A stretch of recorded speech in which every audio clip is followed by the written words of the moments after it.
इस साल चैती दुर्गा पूजा के पावन अवसर पर आपके इलाके में आ रहे हैं भोजपुरी जगत के दिग्गज कलाकार। इस वर्ष चैती दुर्गा पूजा में सुरों की महफिल सजेगी और कलाकारों का जमावड़ा लगेगा।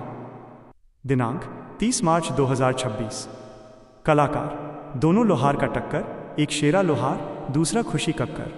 स्थान शुंभा गाजी घाट, थाना बहादुरपुर, प्रखंड अलौली, जिला खगड़िया। लेकिन अभी हम क्या कहते हैं कि तोहरे के दूल्हा बनाएब मजनुआ कि जतिया तू बड़ा तोहरे के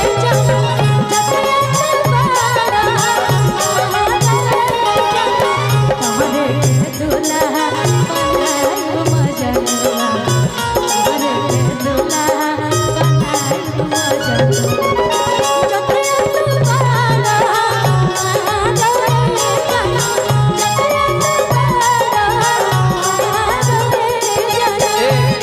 सरवन भैया कि जतिया तू बड़ा हमार ए जाना। सही बात है कि हमनी के लोहारे हैं एकदम सेम कास्ट मिल गइल बा।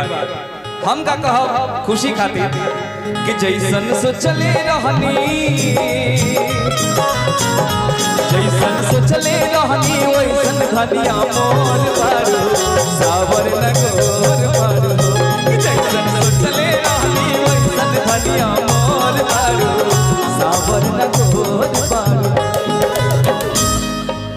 जैसन सोचले रहनी कि जैसन सोचले रहनी वैसन पियो मोर बारू, सावर न गोर बारू।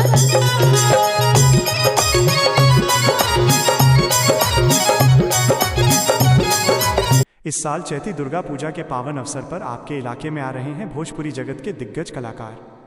दिनांक 29 मार्च 2026। कलाकार प्रिया सुहानी। स्थान शुंभा गाजी घाट, थाना बहादुरपुर, प्रखंड अलौली, जिला खगड़िया। राजा तू हो हमारा ने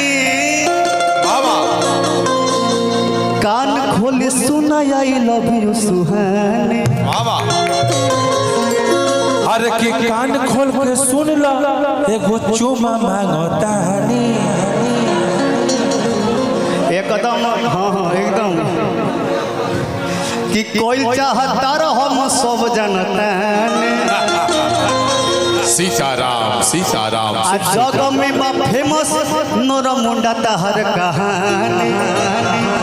इंडस्ट्री में हीरोइनों के बाद, आस्था जी के बाद अगर मंच की कोई टंच कलाकार है डांसर में तो प्रिया सुहानी जी हैं। कि हम ही सोना तू हो हमर जानी, कान खोले सुनो आई लव यू सुहानी। ए भैया जवाब आप लोग चाहते कि नहीं? बोल दो बोल दो बोल दो बोल दो, आज दिल के राज खोल दो। बोल दो I love you too। कि केतनो निहारी जियो हई सुनर रूपवा, तब मोरा मनवाई भरत नहीं खे। तोहर प्यार हकी पीपरा के भूत राजा हो तारा सगाई के।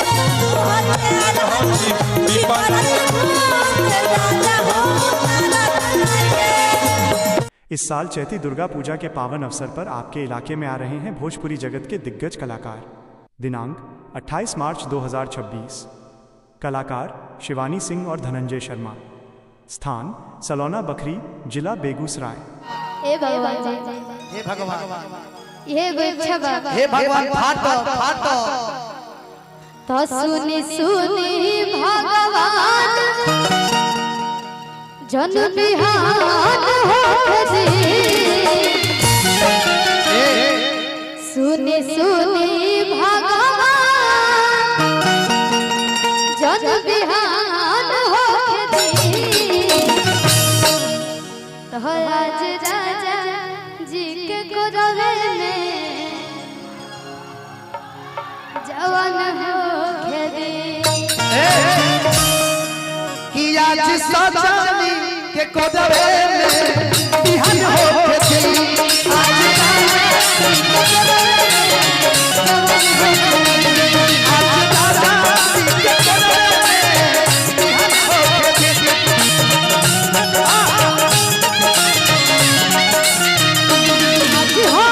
पहिला मिलनवा मिलल सजनी के सजनवा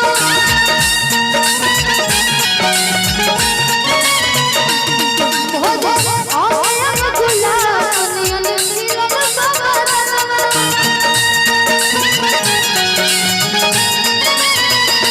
आज हो पहिला मिलनवा मिलल सजनी के सजनवा भोज आया गुलाब नियन मिलल सजनवा सुनी सुनी भगवान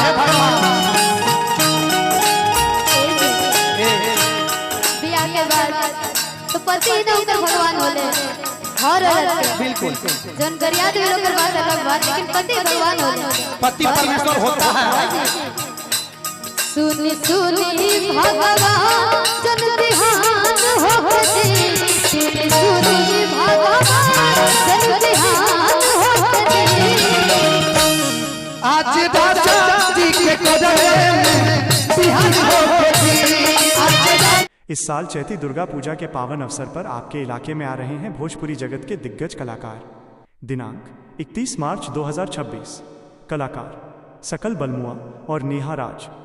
स्थान शुंभा गाजी घाट, थाना बहादुरपुर, प्रखंड अलौली, जिला खगड़िया।